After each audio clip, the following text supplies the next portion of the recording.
Je fais une petite vidéo pour tous ces Arabes. Je vais les appeler des Arabes. Je vais pas mettre musulmans. Je vais pas faire d'amalgame.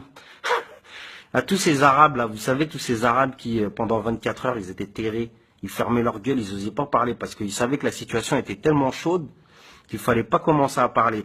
Mais là, vu que c'est bon, ils ont dormi une nuit, deux nuits, ça commence à se calmer, tranquille. Demain c'est lundi, le boulot il reprend, donc ils peuvent commencer à matrixer les gens. Tous ces Arabes là qui sont contre la France, qui commencent à critiquer les gens parce qu'ils mettent un drapeau. Mais on est tous des bouffons à la base. Mais en vérité, on est tous des bouffons. Mais sauf que quand on est un bouffon, ben on ferme sa gueule. Mais si tu ouvres ta gueule, va jusqu'au bout de ton initiative. Et puis pars-toi. C'est la vérité. Je vais prendre même un exemple par rapport à la religion. À l'époque du prophète, les compagnons du prophète, quand ils se sont sentis persécutés, etc., à la Mecque, bah, qu'est-ce qu'ils ont fait? Ils sont partis en Abyssinie. Ils sont partis vivre en Abyssinie. Voilà. Et le prophète, il est resté pourquoi?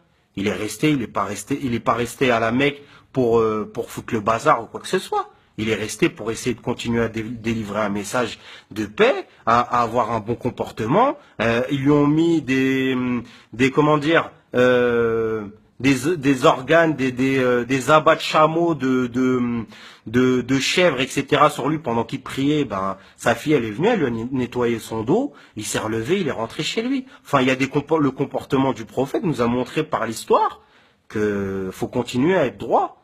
Mais vous savez que critiquer. À parler, à vous commencer à intégrer la Palestine et Israël. Mais depuis quand vous êtes pour la Palestine déjà? Hein?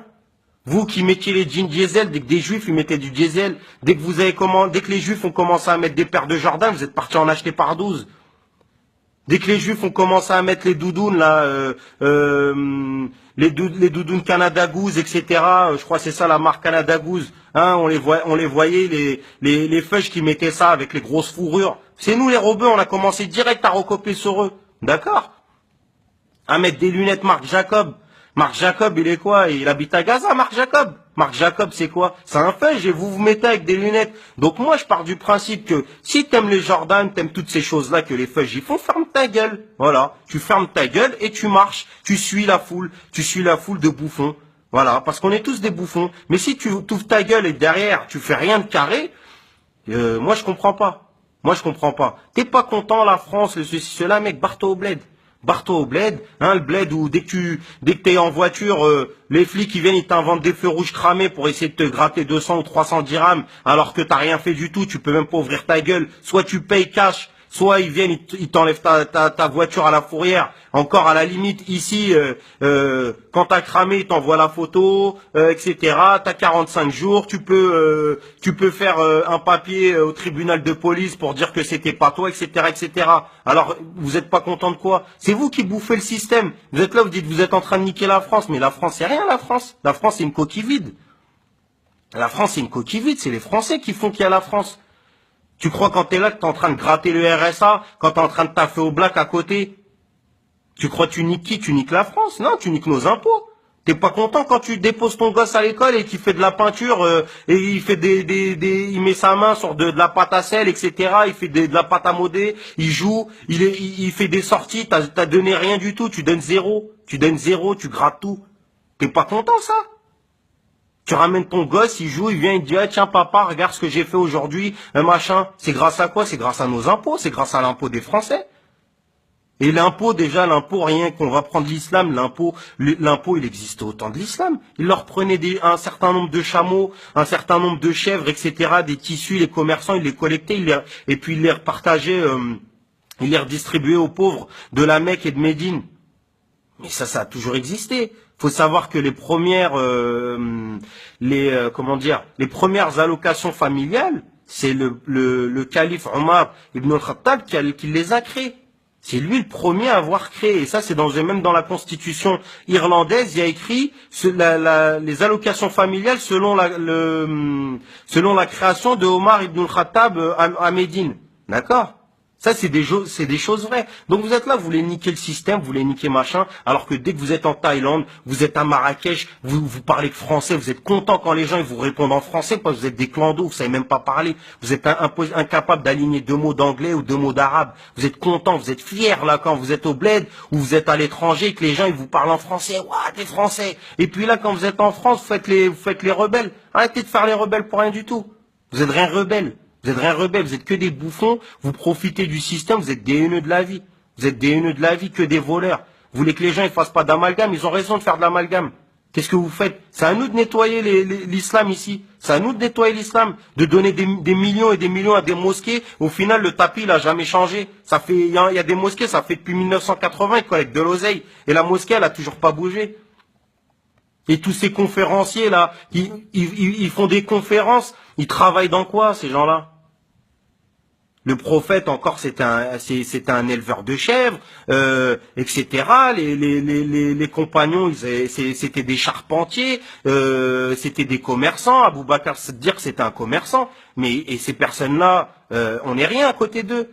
Donc comment ça se fait qu'on accepte qu'il y a des conférenciers, ils ont jamais taffé de leur vie, ils arrivent à gratter des millions d'euros, des Nader Abou Anas, des mecs comme ça, sont là, ils grattent des millions d'euros pour faire des écoles, ils ont même pas de science. C'est ça, c'est bien sûr, ils ont raison de faire des amalgames. On n'est pas content quand Chel Goumi parle, mais Chel Goumi, moi, il me fait rigoler, on s'en fout, c'est marrant. Heureusement qu'il n'y a pas de musulmans qui parlent à la télé, on est nuls, on sait pas parler.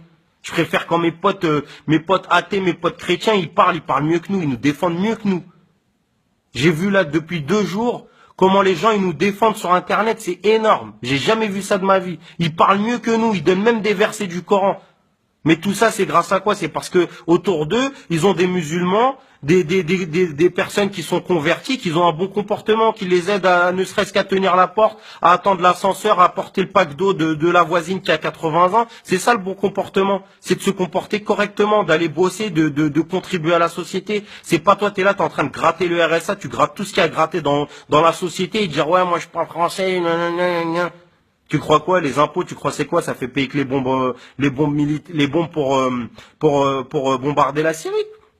Bah t'es pas content, bah mec, va rejoindre l'armée algérienne, va rejoindre l'armée marocaine, va faire ton service militaire, ils vont te défoncer ta race, tu vas voir. Tu vas vite courir en France. D'accord? À parler dans ton confort, là, dans ton 200 mètres carrés, t'as gratté grâce aux allocs, t'es là, on les voit aussi dans les reportages, ils sont là, ils ont les peu qui grattent des pavillons. Ils viennent, ils construisent 5-6 blocs et ils mettent dedans des sans-papiers, des Pakistanais. Ils leur disent combien de rembourse la CAF pour le loyer? 800 euros. Bah tiens, c'est 800 euros. Voilà. Ils leur font des boui-boui là de 5 mètres carrés. Ils les font payer 800 euros. Ils grattent des fois 10 000 euros par mois.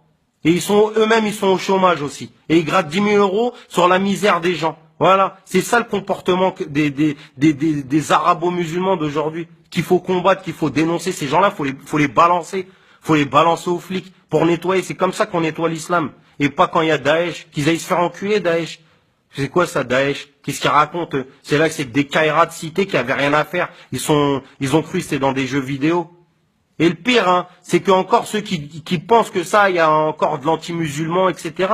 Même le pro-Daesh qui, imaginons, partait vers le Bataclan, une boîte aux lettres pour aller déposer un courrier dans une boîte postale qui passait au même moment, et ben même le pro-Daesh, il se serait fait canarder à ce moment-là. Même le pro-Daesh, pro-État islamique, il se serait fait canarder. Ça montre à quel point que ces mecs-là, ils viennent, ils canardent les gens. Ils s'en foutent. Ils ont pas regardé, ils ont pas dit, ouais, toi, est-ce que tu connais le Coran ou pas? Ils ont pas pris le temps. Ils sont venus, ils ont rafalé tout ce qu'il y avait à rafaler. Ils leur ont dit, mettez-vous au milieu, ils se sont mis en foule, et les mecs, ils canardaient, et ils rechargeaient, et ils canardaient.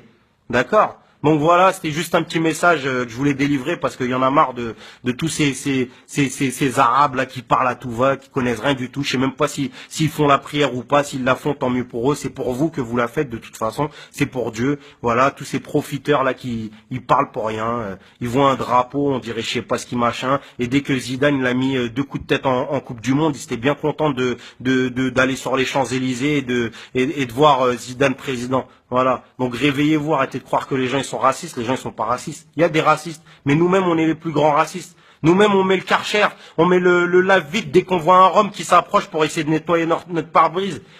Il a des habits sales et on nettoie le pare-brise pour pas lui donner 50 centimes. Nous-mêmes on est des racistes. On voit nos frères, nos sœurs, dès qu'ils veulent se marier, c'est des musulmans, un Sénégalais avec une Algérienne ou quoi que ce soit. Les mecs, ils se font boycotter par leurs parents. Nous-mêmes, on est racistes. Rien que déjà dans nos propres pays, on est racistes.